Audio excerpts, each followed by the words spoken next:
Va ora in onda la rassegna stampa.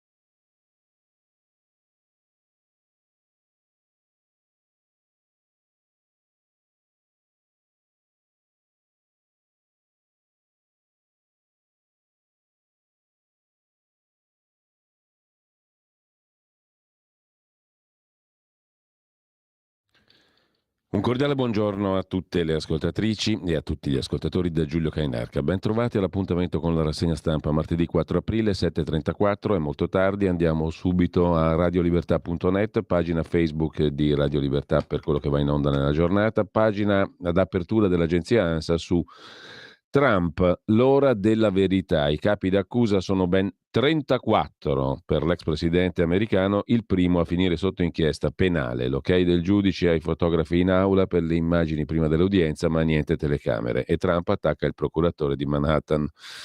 Sui migranti, 500 in pericolo, oggi vertice di governo, pressing dell'Italia per frenare le partenze, potenziata l'accoglienza. 500 migranti in pericolo verranno accolti. Meloni, lavoriamo al liceo del Made in Italy, ha detto la premier al Vinitaly a Verona, impegno per il settore, sostegno dei giovani e appunto lanciare il liceo del Made in Italy, cosa che Meloni aveva già detto ampiamente in campagna elettorale molto prima dell'ultimo voto alle ultime politiche. Imbrattato in Polonia un altro monumento dedicato a Wojtyla, terzo caso dopo quello di un murale a Breslavia e poi a Lodz. Italiana uccisa 7 anni fa a Ginevra, preso il presunto colpevole. Valentina Tarallo era lì per studiare, fu colpita a sprangate dopo una relazione chiusa malamente con un africano. Federica fa il bis con il 64%, un onore essere rieletto. Finalmente c'è una notizia che riguarda le elezioni in Friuli Venezia Giulia, all'8° posto del palinsesto dell'agenzia ANSA della prima pagina, insomma, ma vedremo ampiamente poi i quotidiani locali e non, dal Piccolo al Messaggero Veneto. Il suo sfidante, PD 5 Stelle, ha preso una bastonata memorabile. L'effetto Schlein si dispiega in tutta la sua potenza. PD 5 Stelle si fermano al 29%, 2,5 o poco più insomma per i 5 Stelle. Complimenti, premiato il buon governo del centrodestra, dice Giorgia Meloni.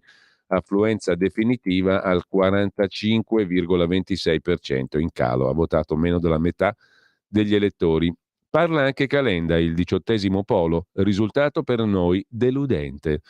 Rimodulare il PNRR ma senza rinunciare ai fondi, lo dicono fonti di governo, l'idea non è sul tavolo, cioè la rinuncia al PNRR, cioè a tanto bel debito da ripagare in più. In futuro spazio a progetti realizzabili entro il 2026. Debito per progetti, cosa buona. Progetti che non ci sono e debito sì, cosa meno buona, dicono non pochi, o meglio, fare debito senza progetti, no buono. Mentre sempre dalla prima pagina dell'agenzia ANSA di stamani, la Premier ha chiuso così la vicenda di La Russa via Rasella. Su via Rasella una sgrammaticatura istituzionale che il presidente La Russa ha risolto da sé. La Russa ha chiesto scusa, la polemica è chiusa, dice Giorgia Meloni, che sarà il 5 aprile alla messa all'Aquila per i 14 anni dal terremoto. Ne sono già passati 14 dal 2009. La Premier nel capoluogo per le commemorazioni. Tra le cerimonie è attesa la fiaccolata in ricordo delle vittime. La Finlandia entra nella NATO, Mosca rafforzerà le difese a ovest, una bomber, esame del DNA per Maisano e altri 2. Il giornalista che ha fatto riaprire il cold case dice lo chiede la difesa per escludere che vi siano state contaminazioni. Vicenda giudiziaria che si riapre. Vedremo un'altra vicenda giudiziaria dopo, quella relativa alla strage di Erba. C'è qualcosa da aggiungere rispetto a ciò che è andato in onda su Italia 1, lo speciale delle Iene Inside domenica alle 20:30, lo potete rivedere sul sito delle Iene, ve lo consiglio. E poi sempre dalla prima pagina, dicevamo, dell'agenzia ANSA di stamani, Vinitaly al via per 4 giorni, Verona capitale, tutta la politica è passata di lì, e l'attentato a San Pietroburgo, fermata una seconda persona per la morte di Tatarsky. Si tratterebbe di un amico di Daria Triepova, la 26enne sospettata di aver compiuto l'attentato a San Pietroburgo. Il marito della giovane la difende, è stata incastrata. Mosca sostiene che l'Ucraina è la causa del terrorismo. Zelensky risponde: penso al mio paese. Putin ha decorato il blogger ucciso Tatarsky. Mentre, sempre dalla prima pagina dell'agenzia ANSA, la brigata Wagner annuncia presa Bakhmut, ma l'esercito ucraino smentisce. Poi abbiamo un quartetto, una donna e 3 uomini che voleranno intorno alla Luna con la missione Artemis 2. Sono 3 americani, un canadese. Compie 50 anni il codice a barre, ha globalizzato i prodotti, creato il 3 aprile del 73 negli Stati Uniti. A inventarlo 2 studenti di ingegneria. Il primo prodotto ad essere scansionato, un pacchetto di gomme da masticare da 61 centesimi di dollaro, così in primo piano sull'agenzia ANSA, ma vi segnalo il post di Edoardo Montolli, che con Felice Manti è stato l'autore di Il Grande Abbaglio, la controinchiesta sulla strage di Erba, che potete trovare anche in versione aggiornata online e non solo. Con Felice Manti, scrive l'amico e collega Edoardo Montolli, a lui si deve un monumentale lavoro di analisi dei dati del processo, dei fatti, degli audio, non soltanto degli atti ma anche degli audio che non sono mai entrati a processo, uno dei motivi per cui si è chiesto il processo nuovo, la revisione del processo per la strage di Erba. Avremo modo di straparlarne in futuro, straparlarne no perché ne parla nessuno, ma comunque di parlarne in futuro. Ebbene, Edoardo Montolli scrive appunto: con Felice Manti avevo iniziato un podcast sulla strage di Erba pubblicando un episodio pilota poco più di un anno fa, ma troppe cose della vicenda stavano cambiando in fretta. È giunto il momento di ripartire. Dopo lo speciale Le Iene di domenica sera, a cura di Antonino Monteleone, cominceremo a postare i primi video del podcast sul canale YouTube di Fronte del Blog. Ci saranno cose del tutto inedite. Per seguire l'inchiesta basta iscriversi al canale YouTube Fronte del Blog. Il libro Il Grande Abbaglio, controinchiesta sulla strage di Erba, in versione aggiornata, le cui scoperte sono per buona parte alla base della richiesta di revisione, è disponibile in ebook per Algama su tutti gli store online e in cartaceo su Amazon. Da leggere, ricorda anche Felice Manti la stessa cosa, la strage di Erba, ma un altro ricordo, giustamente ci propone il caporedattore de Il Giornale, Felice Manti, sulla sua pagina Facebook ci sono notizie che qualcuno vorrebbe far sparire e che invece bisogna far riemergere. Sono ferite aperte che sanguinano. Il suicidio di Giuseppe De Donno, una pagina dolorosa per chi, come me, Edoardo Montolli, l'ha conosciuto e per chi, come Antonino Danna, ci ha scritto un bellissimo libro. Lo ricorda così Felice Manti e ricorda anche l'ottimo libro fatto dal nostro Antonino Danna sulla vicenda di Giuseppe De Donno. C'è un'intervista di Felice Manti e Edoardo Montolli fatta a suo tempo al professor Giuseppe De Donno. Ma sulla questione della strage di Erba l'ho scritto nell'agosto del 2020, lo ripropongo oggi dopo la magnifica puntata delle Iene domenica sera. Scrive Felice Manti: che cosa? Cos'è la ricerca della verità? In questi anni con Edoardo Montolli ce lo siamo chiesti più e più volte. Fino a che punto il nostro lavoro si può spingere? È da pazzi andare contro l'opinione pubblica, la stragrande maggioranza dei colleghi, 3 sentenze della magistratura e le granitiche certezze di buona parte dei familiari delle vittime. Ogni volta che abbiamo scoperto un brandello di verità in più, ci siamo sentiti più forti nella nostra battaglia, ma puntualmente i cosiddetti giornaloni, con le loro versioni posticce e claudicanti, hanno provato a ricacciarci in gola il nostro entusiasmo. Non ce l'hanno mai fatta e non ce la faranno, perché alla sbarra non ci sono più solo Olindo e Rosa, ma l'intero sistema giudiziario e soprattutto il codazzo dei sedicenti giornalisti di cronaca giudiziaria che in questi anni hanno dimostrato, scrive Felice Manti, di sapere poco più di un ciclostile di verità delle procure, di saper essere poco più di un ciclostile delle verità delle procure. Rimasticate queste verità appena appena, giusto per essere digerite da un'opinione pubblica ansiosa di poter avere un colpevole contro cui puntare il dito per sentirsi meglio. Il cortocircuito mediatico giudiziario ha partorito troppi mostri che mostri non erano. Quando finalmente sapremo la verità sulla strage di Erba, per quanto scomoda e indigeribile possa essere, sarebbe ora che questi soloni ammettessero di essere stati ingranaggi più o meno inconsapevoli di un massacro imperdonabile, di aver fatto a pezzi la verità, e per un giornalista non c'è colpa peggiore. Edoardo Montolli, Antonino Monteleone e io sapremo aspettare sulla riva del fiume, scrive Felice Manti, anzi lo riscrive perché l'ha scritto nell'agosto del 2020, lo riscrive oggi dopo la puntata delle Iene di domenica sera. Su Fronte del Blog, sul canale YouTube di Fronte del Blog, potete ancora vedere e ascoltare soprattutto gli audio inediti di Olindo Romano e Rosa Bazzi 11 mesi fa, un anno fa, ma come ha annunciato Edoardo Montolli verranno pubblicati nei prossimi giorni. Fatevi un giro sul canale YouTube di Fronte del Blog, iscrivetevi e potete quindi poi avere la possibilità di ascoltare tanto materiale. Molto lo abbiamo già mandato in onda anche qui nella nostra radio tanti anni fa, ma molto altro lo potete ascoltare su Fronte del Blog, il canale YouTube di Edoardo Montolli. Detto questo, io vi vorrei però dire una cosa. Io pure, che mi sono occupato di questa storia, mi sono permesso di scrivere al Ministro della Giustizia, Nordio, al Sottosegretario Ostellari, che è della Lega, ai presidenti delle commissioni giustizia di Camera e Senato, uno dei quali è l'avvocato Giulia Bongiorno, che anche lei è una senatrice della Lega, ai componenti leghisti, perché di questi avevo i numeri sotto mano, ovviamente per facilità, delle commissioni giustizia di Camera e Senato. Di tutti costoro, vi leggo ciò che ho scritto, potete poi associarvi, andate a cercarvi, e non è difficile, i recapiti e le mail di deputati e senatori che compongono le commissioni giustizia di Camera e Senato, piuttosto che c'è anche la posta certificata del capo di gabinetto del Ministro della Giustizia. Sul sito del Ministero della Giustizia lo trovate facilmente, Nordio è un garantista.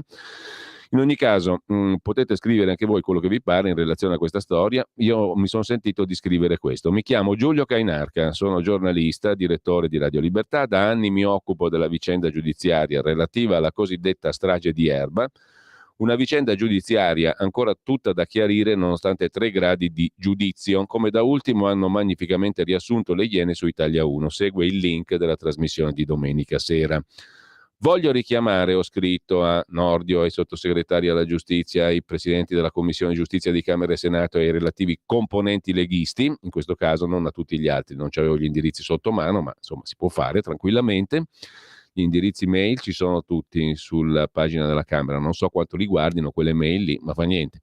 Io ho cominciato da quelli di cui avevo i WhatsApp, i numeri di telefono, cioè i deputati e i senatori della Lega in Commissione Giustizia, Camera e Senato, e il capogruppo Molinari.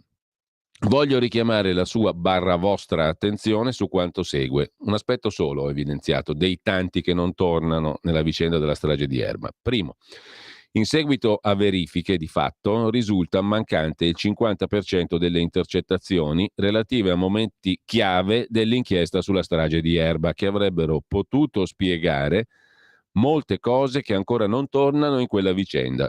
Punto secondo, il materiale delle intercettazioni audio-video è stato lavorato da una società di Como, Waylog. Si è scoperto che questa società, Waylog, è di proprietà, per una quota che negli anni è cambiata in percentuale, di una società anonima svizzera, Fenefin, che compare anche nel cosiddetto processo Telecom Sismi Tiger Team, quello in cui fu coinvolto anche Giuliano Tavaroli, manager Telecom, lo ricorderete, che peraltro poi si trova incredibilmente anche di fianco di cella a Olindo Romano e verrà usato, tra virgolette, in tribunale per fare una testimonianza su Olindo Romano. Detto per inciso, cosa curiosa. Si scopre dunque che la società Waylog è di proprietà di una società anonima svizzera.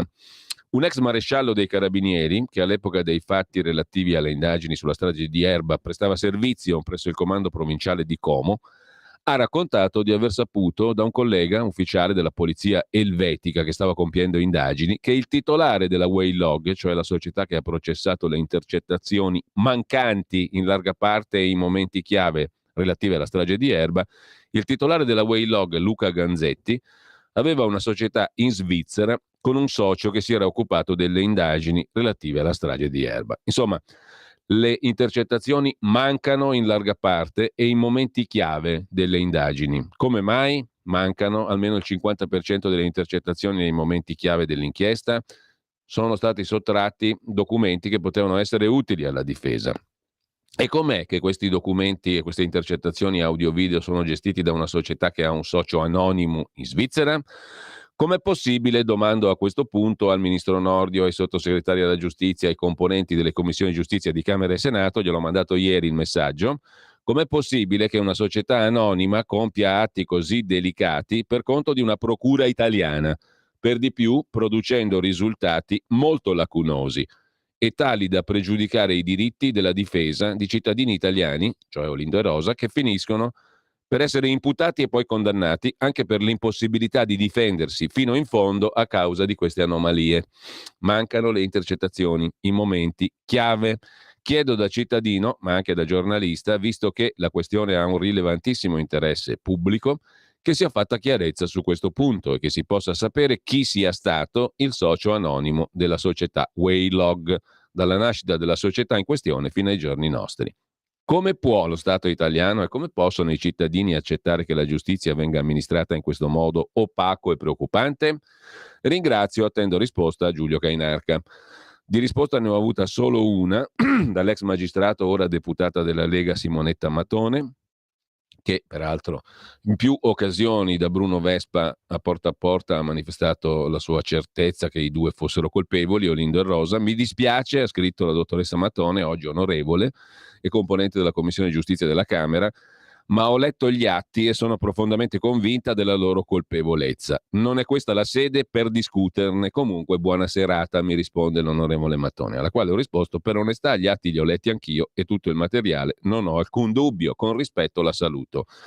Tutti gli altri non pervenuti, tranne un deputato che mi ha semplicemente scritto grazie. La qual cosa variamente interpretabile, ma comunque nisba.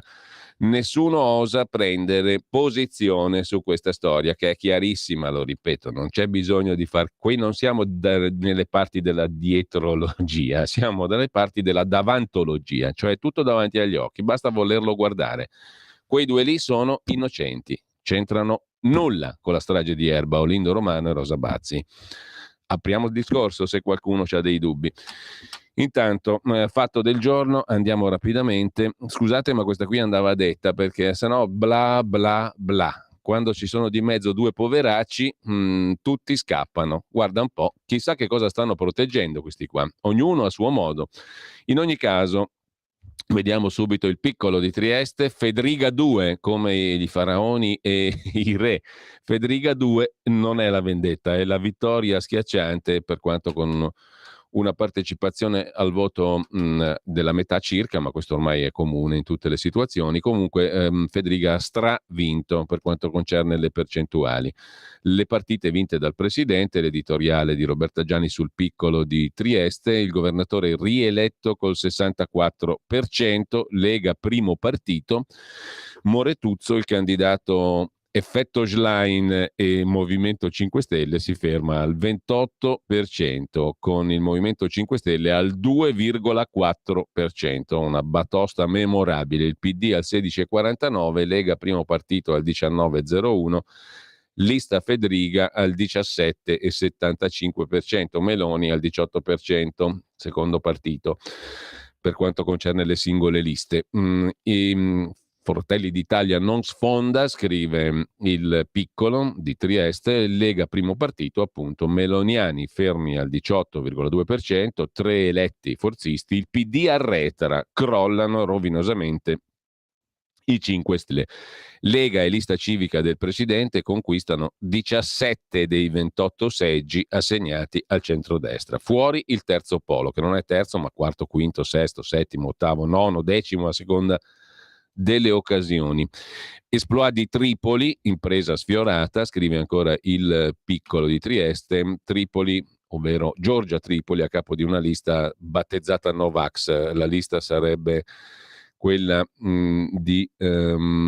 chiedo scusa, adesso ci arriviamo perché era una lista nuova, quella di Insieme Liberi. Lei ha preso il 4,66%, la sua lista il 3,98%, sarebbe fuori dal Consiglio regionale, ma le schede sono da ricontare, dice la stessa Giorgia Tripoli, 40enne, friulana, avvocato, nota per le lotte legali contro i vaccini obbligatori.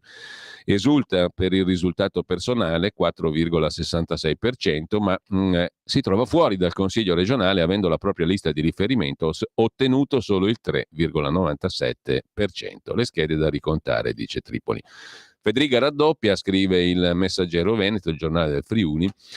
Entrambi Piccolo e Messaggero sono di Agnelli Elkan, gruppo Gedi per il momento, ma verranno acquisiti da Banca Finint. Comunque Federica raddoppia, il presidente uscente al 64,2%, Moretuzzo al 28%, insieme Liberi supera il terzo polo, che non è terzo ma quarto, quinto, sesto, settimo, eccetera, eccetera, cioè Calenda Renzi.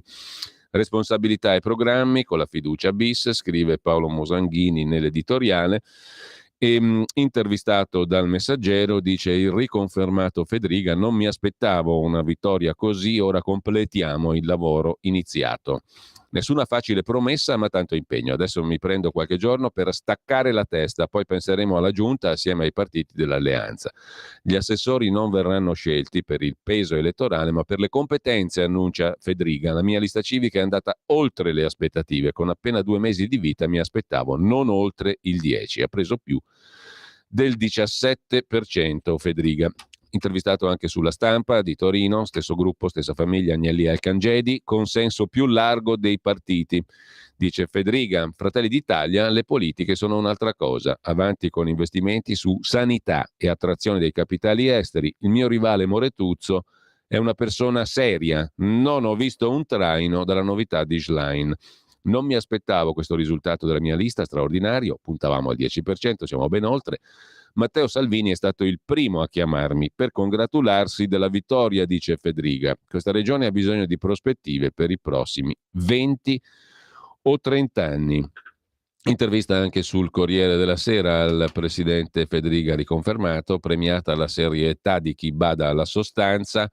Matteo Salvini in pochi mesi ha invertito il trend. Non pensavo di andare così bene. Fratelli d'Italia, i risultati delle elezioni ci consentono di avere un maggiore equilibrio, dice Federica al Corriere della Sera. Qui c'è solo una regione che è stata ben governata, dice Federica a Cesare Zapperi, siamo a pagina 11 del Corriere della Sera di stamani. Sono contento per questo risultato che mi carica di ancora maggiori responsabilità. Avevo percepito il clima positivo, ma non pensavo di andare oltre il 56-57%. Ha preso il 64 e oltre per cento Federica. E commenta ancora il Corriere della Sera: così Salvini si è ripreso il primato arginando anche un po' il governatore. Dalle politiche la Lega sale dell'8% e il partito di Giorgia Meloni cala di 13 punti percentuali. Col 19% dei voti il Carroccio, primo partito in Friuli Venezia Giulia, è riuscito a restare davanti anche alla lista del presidente. Il presidente Federica è intervistato anche su Il Giornale. Federica a valanga, doppia la sinistra, la Lega supera Fratelli d'Italia. Un segnale eloquente, dice Massimiliano Federica ad Anna Maria Greco del Giornale, sul consenso del Paese. Un voto frutto del lavoro che soddisfa l'alleanza. Orgogliosi e spronati a lavorare ancora. Il partito va oltre ogni aspettativa. Continuerò a guidare la conferenza delle regioni, dice Federica al Giornale. Mi auguro che questo voto possa aiutare il centrodestra come consapevolezza del consenso che c'è nel Paese. Certo, qui si tratta del Friuli Venezia Giulia, ma la Lega ha avuto un risultato oltre ogni aspettativa. Sono molto contento, ovviamente, anche della mia lista. Fratelli d'Italia è cresciuta rispetto al 18, Forza Italia tiene, quindi possiamo essere tutti soddisfatti, dice Federica. Mentre sul quotidiano Il Messaggero Veneto c'è un'intervista anche a Marco Dreosto, parlamentare, coordinatore regionale della Lega in Friuli Venezia Giulia. Premiata la squadra, la Lega incassa una vittoria con stile, sottolinea Il Messaggero Veneto. Non volevamo rivendicazioni quando eravamo qualche punto sotto, non le avanzeremo con qualche punto in più, dice Dreosto al Messaggero Veneto.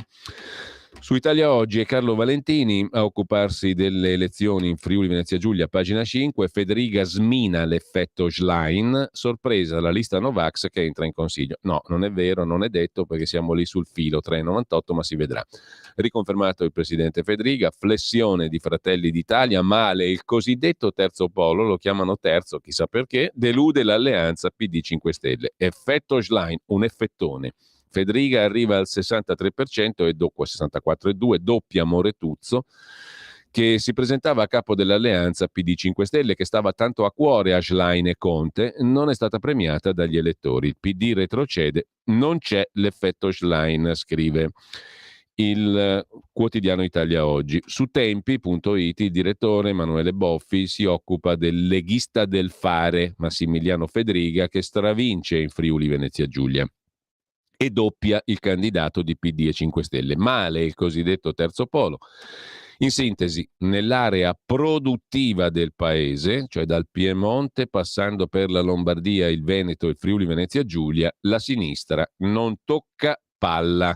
Mentre i giornali ci informano che è finita la luna di miele tra il governo Meloni e gli italiani, in Friuli Venezia Giulia il governatore leghista Massimiliano Federica viene confermato con il doppio dei voti dello sfidante PD 5 Stelle. Nessuno si aspettava un esito diverso, ma anche questo è un segno che il centrodestra, dopo Lazio e Lombardia, è in buona salute. Sul giornale, invece, a proposito di Friuli, c'è un'altra questione. Oltre agli sbarchi, ci sono anche gli arrivi di migranti dalla rotta, appunto, friulana, la rotta dell'est, sostanzialmente, dai Balcani attraverso il Friuli. Se ne occupa Fausto Biloslavo. Nella stessa pagina, pagina 8, c'è l'articolo di Gian Michalessin, più in generale sulla questione invece degli sbarchi via mare, prove di intesa sulla stretta, la cabina di regia Piantedosi Lega per la linea dura, Forza Italia, Fratelli d'Italia più cauti, ma sulla questione dei Balcani appunto e dell'entrata di immigrati da est tramite il Friuli, Venezia Giulia soprattutto, si sofferma Fausto Biloslavo. L'Italia torna protagonista nei Balcani occidentali, dove siamo considerati benvenuti, ma spesso abbiamo abdicato al ruolo che ci spetta per motivi storici, geopolitici ed economici, scrive Biloslavo. La posta in gioco è l'integrazione dei Balcani nell'Unione Europea, il disinnesco delle mine Kosovo e Bosnia, l'argine comune sulla rotta balcanica dei migranti e importanti sviluppi economici. Il ministro degli esteri Tajani ha riunito i leader dell'area balcanica. Vedremo. Intanto, a proposito di voto, non si è votato solo in Friuli ma anche in Finlandia. Sanna Marin ha perso, la destra ha vinto, scrive Rodolfo Casadei ancora su Tempi.it. Il paese nordico ha votato sull'economia e non sul fascino progressista della premier uscente Sanna Marin, che tanto piaceva all'estero. Effetto Schlein in Italia, effetto Marin in Finlandia, ha perso. Il popolo finlandese ha scelto il centrodestra e i sovranisti. In Italia e in altri paesi europei, scrive su Tempi.it Rodolfo Casadei, ha destato una certa sorpresa la sconfitta di Sanna Marin, primo ministro finlandese, etichettata come rockstar della politica, arrivata solo terza col suo partito socialdemocratico di Finlandia alle elezioni del 2 aprile. Non è così che vedono le cose gli elettori finlandesi, che hanno premiato il centrodestra della coalizione nazionale di Petteri Orpo e l'estrema destra del partito dei finlandesi di Riikka Purra, altra dama di ferro della politica finnica, dando a loro più voti e più seggi di quanti non ne abbia raccolti il maggior partito del governo uscente. Giovane, bella, la più giovane premier al mondo quando andò in carica nel 19, figlia di 2 madri, sfida l'omofobo Putin, rianimatrice di un partito di sinistra che non se la passava bene, artefice dell'ingresso della sempre neutrale Finlandia nell'Alleanza Atlantica, nella NATO. All'estero Sanna Marin godeva solo di popolarità e di consenso.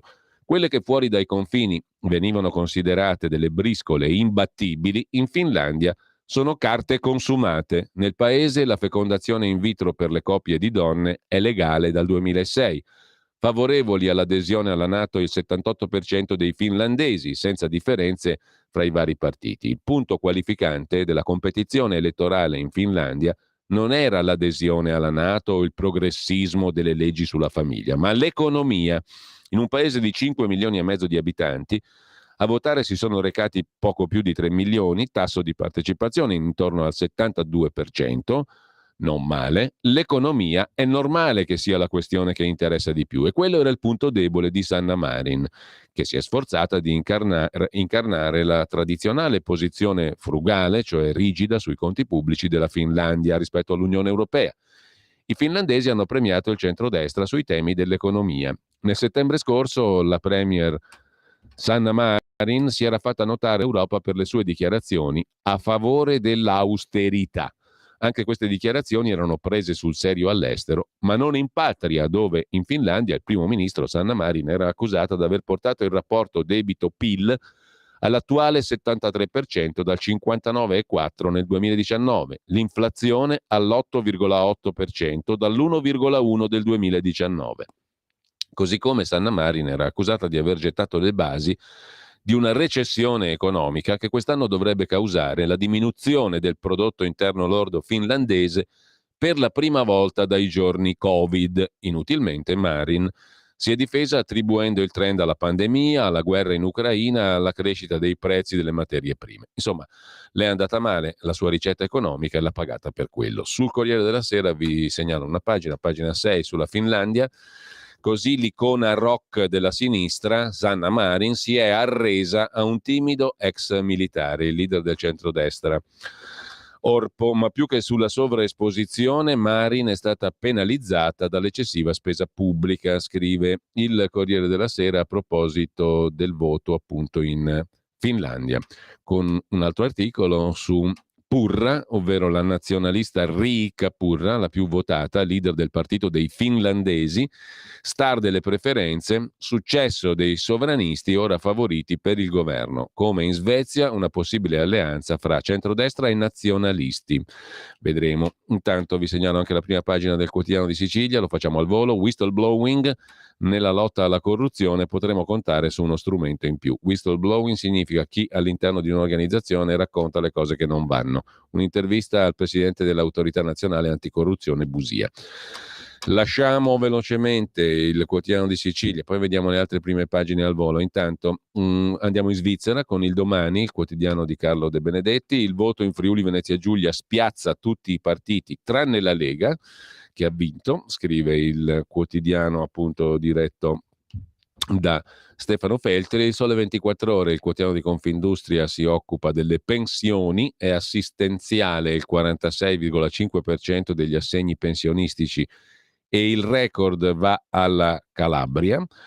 Il quotidiano comunista del Manifesto titola Fiasco, con la foto di Giorgia Meloni, il bicchiere di rosso in mano al Vinitaly. Non prendo in considerazione l'ipotesi di perdere le risorse del PNRR, dice Meloni, ma la Lega non è d'accordo, è meglio rinunciare a qualche fondo. Poi vedremo il tema posto dal capogruppo leghista alla Camera Molinari. Sul Foglio invece c'è da segnalare il pezzo di intervista di Maurizio Crippa, che intervista lo storico Ernesto Galli della Loggia su Via Rasella. Via Rasella era il segno, diciamo così, di una strategia fallita da parte del Partito Comunista Italiano, cioè creare le condizioni per arrivare a un'insurrezione armata generale. Gli è andata male. Per tornare invece all'oggi, Fedriga esalta Salvini, il capo della Lega si intesta il trionfo del presidente in Friuli Venezia Giulia e stavolta Meloni rallenta, scrive il Foglio in prima pagina. Ci sarebbero altre cose, ma poi le vediamo dopo. Intanto andiamo a vedere anche le prime pagine degli altri quotidiani, ma molto rapidamente, e un attimo solo, che ci ritorniamo sopra su quelli di oggi, però non su quelli di ieri. E dicevamo, andiamo a vedere velocissimamente le prime pagine dei quotidiani di oggi, partendo da Avvenire, il quotidiano di ispirazione cattolica. Voglia di spendere tutto è il titolo d'apertura sulla questione del PNRR. La Lega, con il capogruppo alla Camera Molinari, mette in discussione la linea finora seguita sul PNRR. Meglio rinunciare a parte dei fondi in prestito, dice Molinari. A Palazzo Chigi, costretti a ribadire la posizione del governo sul tavolo, la rimodulazione dei progetti, ma non la rinuncia alle risorse. L'affondo del Carroccio, legato alla vittoria netta in Friuli Venezia Giulia, ai malumori sull'incontro di venerdì tra Meloni e Mattarella, incontro sul quale si è diffusa l'indiscrezione circa presunti vertici preliminari al Quirinale con Draghi e Gentiloni. Il Quirinale smentisce seccamente l'ultimo incontro con Draghi il 20 marzo, del tutto indipendente, con il faccia a faccia con la Premier, ha detto il presidente Mattarella. Poi c'è la storia del liceo del Made in Italy e ancora in primo piano la guerra dell'acqua in pianura padana, furti tra coltivatori, semina bloccata, si teme il prolungarsi della siccità, scrive Avvenire. Il Corriere della Sera mette in apertura lo scontro sul PNRR.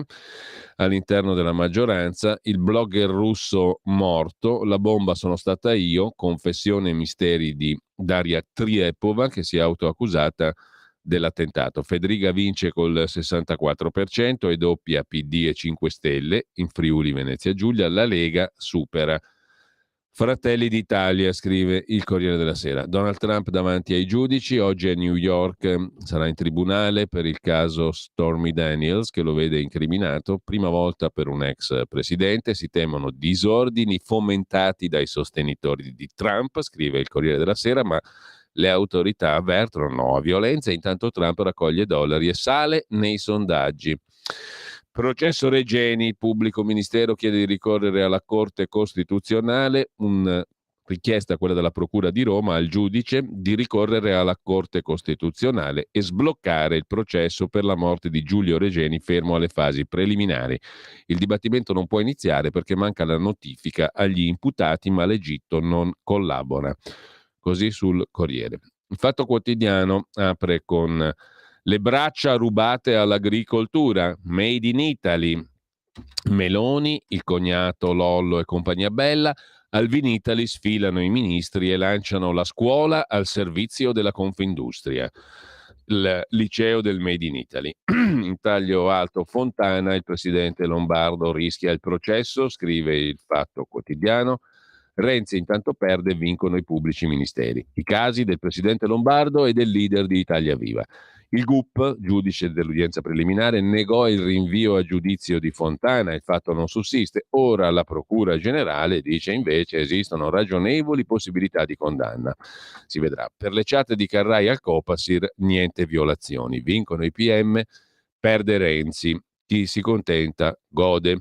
Sanna Marin era l'astro nascente della sinistra europea, al voto in Finlandia è terza battuta su migranti e austerità e c'è chi vuole candidarla a capo del Partito Socialista Europeo. Federica travolge invece tutti, in Friuli Venezia Giulia, soprattutto PD e 5 Stelle. I Novax battono il cosiddetto terzo polo, che è il sesto polo, scrive il Fatto Quotidiano, che poi si occupa del Salone del Libro e delle famiglie. Lotta continua e comunione e liberazione più Feltri, Feltri Junior, perché la moglie di Mattia Feltri, figlio di Vittorio, ovvero Annalena Benini, giornalista del Foglio, scrittrice, prenderà il posto di Nicola La Gioia. Il Salone del Libro ha una nuova direttrice, è la moglie di Mattia Feltri, che una volta ha scritto di lei, scrive il Fatto in prima pagina, era entrata come stagista grazie all'interessamento di sua zia, Daria Bignardi, e di Luca Sofri, che è il compagno di Daria Bignardi. Insomma, tutto in famiglia. In Italia non si smentisce mai questo teorema assoluto. Lei è la moglie di Mattia Feltri, che è il figlio di Vittorio, era entrata come stagista, ha raccontato lo stesso Mattia, grazie all'interessamento della zia, la zia di Annalena Benini, neonominata direttrice del Salone del Libro di Torino. La zia era Daria Bignardi, perché sono ancora in vita tutte e due. In ogni caso, chiudiamo dalla prima pagina del Fatto con i Marin pescatori, il pezzo di Marco Travaglio dedicato alla premier socialista finlandese bastonata dagli elettori. Un saluto commosso a Sanna Marin o Marin, alla Veneta. Le sia lieve la terra, scrive Marco Travaglio. Sembra ieri che era l'astro nascente della gauche caviar Twitter, così giovane, glamour, smart, cool, riformista, atlantista, bellicista, perché piaceva la guerra alla Marin. Ora è già trapassata. Anche in Finlandia gli elettori hanno scelto la destra sovranista, ancor più filonato e guerrafondaia di lei. Il suo guaio è che aveva più fan a Washington, Bruxelles, Kiev, Roma che a Helsinki. Purtroppo in Finlandia votano i finlandesi, Spiace per i nostri giornaloni che da una dozzina d'anni annunciano il tramonto del sovranismo o del populismo o di entrambi. Spiace soprattutto per Repubblica, che aveva eletto Santa Sanna, spirito guida del PD, dopo il mesto tramonto di altri fenomeni costruiti in laboratorio, anzi in redazione. Renzi, Gentiloni, Sala, Pisapia, Bonino, Letta, Calenda e altri trascinatori di folle. Esauriti i portenti nazionali, i talent scout di Repubblica, quotidiano portafortuna, si erano rivolti all'estero e dopo epiche catastrofi come Blair, Obama, Macron, erano planati su Sanna Marin. L'altro ieri era ormai terza in tutti i sondaggi, ma Repubblica la descriveva ancora in corsa per la premiership.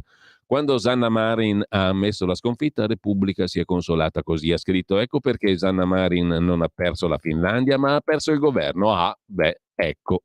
Ora si cercano le cause del disastro, scrive Travaglio. Noi le lasciamo agli esperti e ci concentriamo sulle concause. Gli stagionati morosi italioti di Sanna Marin, tipo testa di chicco, Polito il drito, bla bla bla. Insomma, a proposito, sull'ingegnere De Benedetti che dà della demente a Giorgia Meloni, una donna, il circoletto degli indignados, degli indignati, non ha nulla da dire? O si occupa solo di vignette e caricature? O ha anticipato la gita di Pasqua? Insomma, è normale che l'ingegner De Benedetti dia della demente a Giorgia Meloni, che per di più è una donna? Così Marco Travaglio sul Fatto Quotidiano. Veloci veloci che il tempo scorre, andiamo sul Giornale. Il tocco magico di Elly Schlein, la sinistra perde ancora. Centrodestra a valanga in Friuli, plebiscito per Fedriga.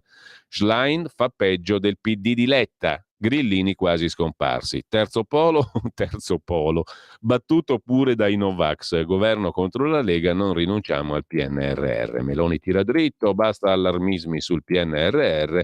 Liceo del Made in Italy, l'idea di Giorgia piace, scrive il giornale, poi a centropagina braccio di ferro sull'immigrazione, maggioranza divisa sulla linea dura.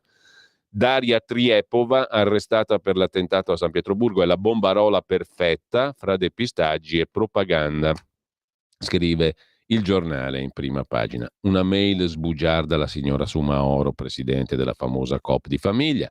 E poi arriva a Torino la moglie di Mattia Feltri, progressista e elegante, firma del Foglio, il salone alla Benini. Che bel profumo di roba chic e corretta. Lezione finlandese è sull'economia che si può cadere, scrive anche Marco Gervasoni sul giornale. Il Quotidiano Nazionale, Giorno Nazione, Resto del Carlino, Friuli stravince Fedriga e la Lega sorpassa Fratelli d'Italia, ma il titolo principale è dedicato alle imprese che dicono sì al decreto sul fisco, la proposta lanciata dall'Associazione delle Banche Italiane, ABI, sul Quotidiano Nazionale per abbreviare i tempi della delega fiscale e anticipare la parte degli incentivi. E poi i misteri di Daria Triepova, 26enne accusata dell'attentato di San Pietroburgo. Dice: mi hanno incastrata, presunti legami col dissidente Navalny.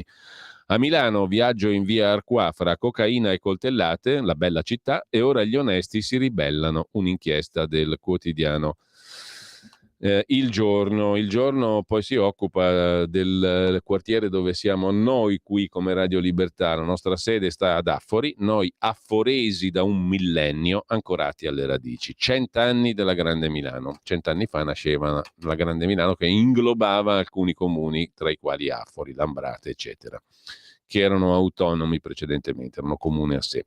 Il Mattino di Napoli, PNRR, non ci saranno ritardi. Il Tempo, l'Europa seddestra il voto in Finlandia ma anche in Bulgaria, segnala la virata a destra in Europa. Ora la sinistra, scrive il Tempo, teme lo tsunami che potrebbe travolgerla alle prossime elezioni europee. In Friuli la Lega primo partito, Fedriga doppia 5 Stelle e PD e si conferma presidente. Intanto Meloni difende la nostra identità, faremo il liceo del Made in Italy. Che liceo ti piacerebbe fare? La vignetta di Osho e il ragazzetto che risponde: Erchianti classico. Oh, vedi, mortacci tua. OPEC taglia i barili di greggio, prezzi verso un forte rialzo, arriva il caro benzina, una bella notizia, e a me che me frega, tanto c'ho il diesel, diceva l'amico Capatonda, E poi a centropagina Valditara paga i viaggi di istruzione, il ministro di istruzione in merito mette lì 50 milioni per chi non può permettersi le gite scolastiche, di tasca sua. Dopo la pandemia gli studenti sono tornati a viaggiare, ma molte famiglie non possono permettersi costi elevati.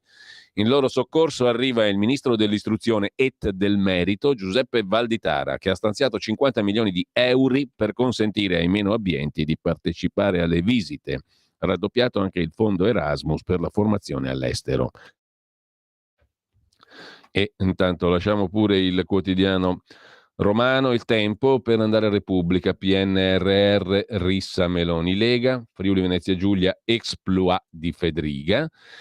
E Fratelli d'Italia raggiunge la lista di Salvini. Questo è il modo di leggere le cose. Non è che è primo partito la Lega, è che Fratelli d'Italia ha raggiunto quasi, gli manca pochino, la lista di Salvini. Sono divertenti. A Repubblica c'ha ragione Marco Travaglio. Mentre in Finlandia vincono i falchi frugali. Pensa un po' che roba. O poi uno dice non vendo più i giornali. PNRR, andiamo alla consorella per parte di padre Agnelli Elkann. PNRR, il governo sbanda, scrive la consorella di Repubblica, La Stampa di Torino. Meloni assolve la russa, bla bla bla. Sgrammaticature. Di che tipo? Ogni tentativo di tacitare lo scandalo della seconda carica dello Stato, cioè Ignazio, che non parla di nazisti ma di musicisti uccisi in via Rasella, risulta vano. Rozzo posticcio. Che barba, ragazzi, sto Giannini è un po' vecchiotto, eh? Comunque, dopo le finte scuse dello stesso La Russa, arriva l'assurda assoluzione di Meloni, che imputa alla Russa una semplice sgrammaticatura, una vergognosa menzogna, bla bla bla. Insomma, ragazzi, bisogna indignarsi su questa storia di La Russa e di via Rasella. Mentre sempre dalla prima pagina della Stampa, valanga Fedriga in Friuli, oscurati Lega e Fratelli d'Italia. Ma mica tanto Lega, perché Lega primo partito, cos'è che ha oscurato? Fedriga 17%, terzo partito, ma lì ha un'incollatura, sono tutti lì, tra 19, 18 e 17%. Lega, Fratelli d'Italia e la lista Fedriga. Mentre a San Pietroburgo l'attivista arrestata, l'ombra della faida per far cadere Putin, è la moglie di Mattia Feltri in primo piano. Annalena Benini, che soprattutamente, più che moglie, non solo moglie di Mattia Feltri, ma soprattutamente nipote di Daria Bignardi. Questo credo valga di più nel peso delle nomine e delle carriere. Comunque al Salone del Libro con Annalena Benini. Dalla moglie al marito, il buongiorno di Mattia Feltri, una parola, chiude la prima pagina della Stampa. Intanto che siamo trascinati a dibattere della stringente attualità, scrive il marito della neodirettrice del Salone del Libro di Torino, intanto che siamo trascinati a dibattere della stringente attualità del 44, via Rasella e Propagini, secondo gli Amarcord da matto del paese del Presidente del Senato, il resto del mondo dibatte di intelligenza artificiale. Lo faremo anche noi tra pochi minuti alle 8.30 qui a Radio Libertà, con un ospite, un ingegnere, Riccardo Venturelli, che si è occupato fin dall'inizio, potremmo dire per tanti anni, di queste questioni. Insomma, il resto del mondo, ma anche Radio Libertà, ve lo ricordo, parla di intelligenza artificiale. A noi piacerebbe di più l'ignoranza naturale piuttosto che l'intelligenza artificiale, ma insomma su quella, sul tema dell'ignoranza naturale andiamo forte, siamo molto ferrati, ve lo posso garantire. Comunque, parlo in prima persona, comunque non tanto per la lettera un po' bizzarra firmata da Elon Musk e altri esperti che chiedono di sospendere ChatGPT, giusto il tempo di valutarne le conseguenze e prendere contromisure. In realtà se ne dibatte forse da 30 anni. La comparsa di ChatGPT ha reso il dibattito più urgente. Intervistato da Repubblica, Davide Dattoli, fondatore di Talent Garden, ha detto che bisogna che le istituzioni si adeguino con competenze adeguate appunto a problemi epocali. Chiunque abbia scorso gli articoli delle ultime settimane sa che l'intelligenza artificiale è arrivata a un punto in cui nel giro di niente produrrà una rivoluzione paragonabile, l'ha detto Bill Gates, a quella avviata dal personal computer prima, da internet poi. Qualcuno pronostica salite consistenti dei prodotti interni lordi, qualcuno la perdita di una quantità paurosa di posti di lavoro. McKinsey ha detto già nel 23, se applichiamo questi criteri dell'intelligenza artificiale a livello massivo, possiamo perdere tra 400 e 800 milioni di attuali posti di lavoro. In ogni caso, qualcuno poi paventa un'altra possibilità, quella di diffondere facilmente notizie false, fake news in grado di destabilizzare le nazioni. Qualcuno, e da anni, spiega come cambierà il modo di muovere la guerra, fare agricoltura, industria, chirurgia. Un solo esempio, presto in Cina sarà l'intelligenza artificiale e non un giudice in carne e ossa a emettere sentenze per reati minori. In alcuni casi, abbiamo parlato prima di strage di Erba, un giudice basato sull'intelligenza artificiale secondo me avrebbe fatto un lavoro molto migliore di quello che hanno fatto i famosi 26 giudici in 3 gradi di giudizio per quella vicenda. Chiusa parentesi. Le opportunità sono gigantesche, i pericoli pure. E avete per caso visto qui un esponente di governo, segretario di partito, leader laterale che ne sappia qualcosa, abbia detto una parola? A dire il vero, soltanto Matteo Salvini ha preso posizione per quanto riguarda però un aspetto della vicenda, cioè il fatto che ChatGPT si sia temporaneamente sospesa dopo le osservazioni del garante per la privacy italiana. Ma ne parleremo anche di questo dopo. Intanto lasciamo la stampa, andiamo velocissimamente, visto che sono già le 8:23, a vedere la verità. Sulla salute siamo fermi a speranza, scrive il direttore della Verità Belpietro.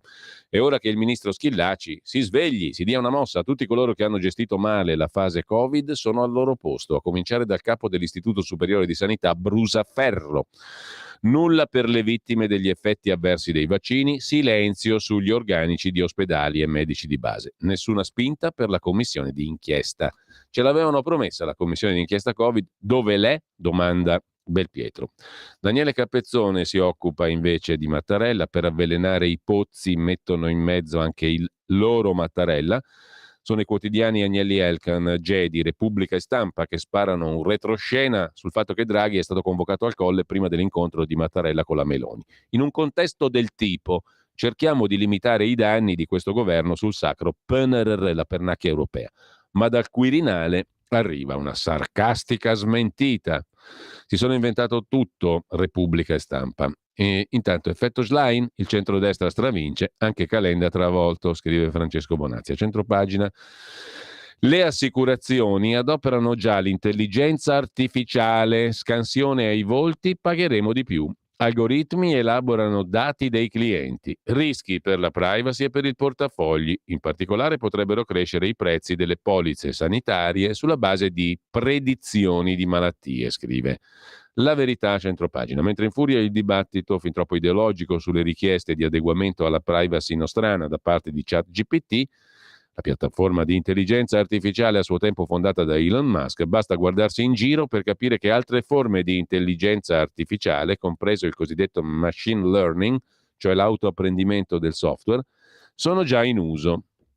L'Istituto per la Vigilanza sulle Assicurazioni ha reso pubblica una relazione dalla quale si deduce che le assicurazioni già adoperano l'intelligenza artificiale. Algoritmi elaborano i dati dei clienti. In Francia Macron impone una legge per l'eutanasia, dottori contrari, scrive ancora La Verità in prima pagina. E poi alla prova sul campo possiamo parlare solo di ignoranza artificiale. Ha fatto un esperimento con ChatGPT Camilla Conti. Abbiamo provato a testare l'intelligenza di ChatGPT. Ho chiesto al super algoritmo di scrivere una mia biografia. Il risultato: tante bugie, pochissime notizie corrette. Sapete che ho fatto un sperimentuccio anch'io, sono risultato morto nel 2020, io personalmente, e aver fondato una radio di sinistra in Emilia-Romagna. Giulio Cainarca, fondatore di una radio di estrema sinistra in Emilia-Romagna. Non lo sapevo, ringrazio ChatGPT. Sulle biografie ChatGPT prende cantonate notevoli, poi si corregge, se tu dici oh, guarda che è sbagliato, si corregge, eccetera. Però va detto, ma al di là di questi aspetti, su altre cose invece è poderosa la riuscita, sono impressionanti i risultati in positivo. Ti stupisce su altre cose. Francesco Borgonovo: gli adepti del culto del nuovo per il nuovo non sentono ragioni. Per i pensatori della sinistra liberale, da Corrado Augias a Gianni Riotta, tutto si può contestare tranne il progresso, quindi carne sintetica e intelligenza artificiale vanno accettate per fede. A chiudere la vicenda su Maoro.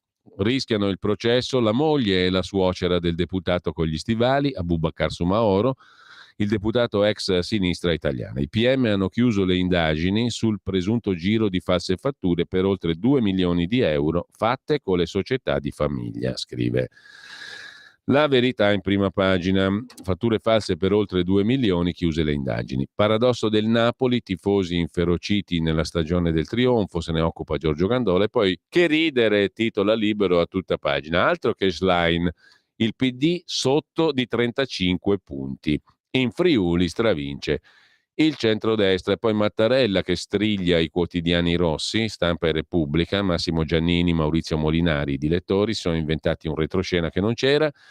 A Bruxelles, scrive ancora Libero, c'è chi lavora per frenare Giorgia in Europa. Nel 2024 si vota per l'Europarlamento. Vittorio Feltri, l'unico errore di La Russa è stato scusarsi, la rissa su via Rasella.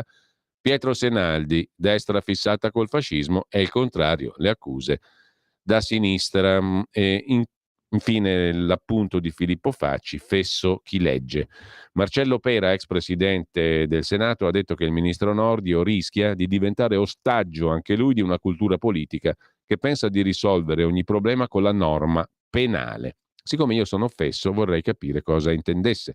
Se Pera parlasse del decreto contro i rave party, che prevede da 3 a 6 anni di carcere, o il decreto per inasprire le pene contro il traffico migranti, nuovo reato, 30 anni di carcere, o la proposta leghista e ministeriale contro chi danneggia opere d'arte, 1 anno di galera, 1.500 euro di multa, o forse la proposta di istigazione all'anoressia con carcere fino a 4 anni e 150.000 di multa, oppure la proposta di un nuovo reato contro le occupazioni abusive, 9 anni di carcere.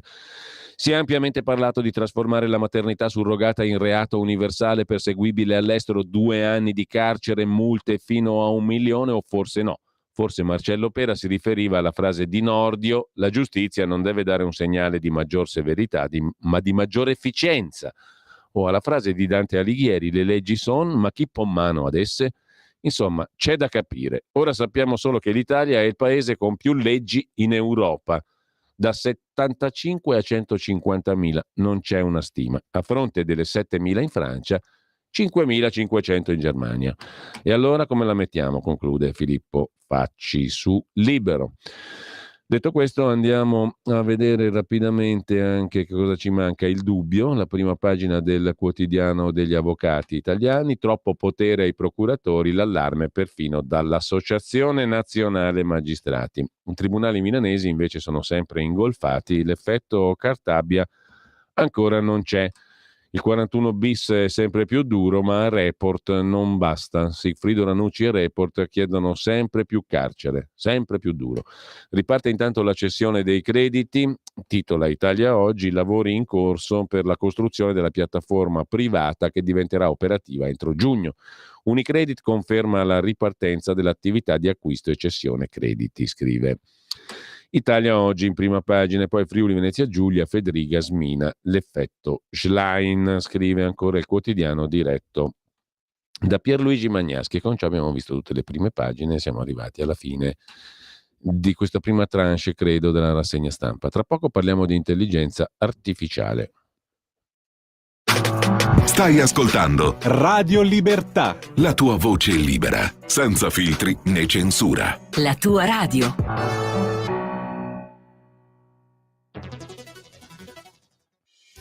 Quotidiano di Sicilia, il quotidiano d'Italia, l'informazione che ribalta i luoghi comuni, una vera visione dei fatti, l'Italia vista da sud. Ogni siciliano che vive in Italia e nel mondo è una risorsa, è protagonista della crescita della nostra nazione. Dai forza alla crescita della nostra isola, abbonandoti al QDS digitale più archivio a soli 99 euro annui. Quotidiano di Sicilia, il quotidiano d'Italia. Una scelta di valore.